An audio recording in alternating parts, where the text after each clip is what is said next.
راه میفتیم به هر خانه. بسیار خوش گذشت سیاحت ما باشه. اینم اسمت الله خان.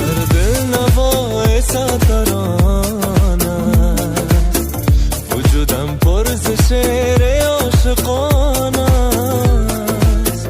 اگر گویم اگر خاموش باشم تو را میخواهم و اینها بهانه است. اگر گویم اگر خاموش باشم تو را میخواهم و اینها بهانه است. بگو ای جان من نور چشم. اینم امیدالله جان. من که یک عاشقم عاشق صادقم تو بدگمانی. بگو ای جان من نور چشمان من با من بمان. برادر عزیز ما رحیم الله خان بسیار مانده شده. عاشق صادقم تو بدگمانی.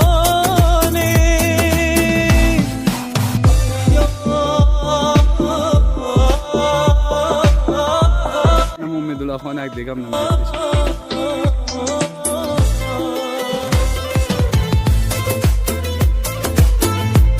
اینم برادر عزیز ما دکتر است، متخصص داخله. بس سودای تو سودا میراز یا بدیدار از تمنا میراز یا. اینم فیض الله برادر عزیز ما تازه دیران برگشته. که قانون تماشا میراز یا با پیشدان قدر دست پاچه میشا. که قانون تماشا میراز یا.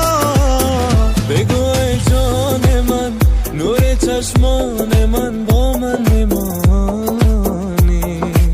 من که یک عاشقم عاشق صادقم تو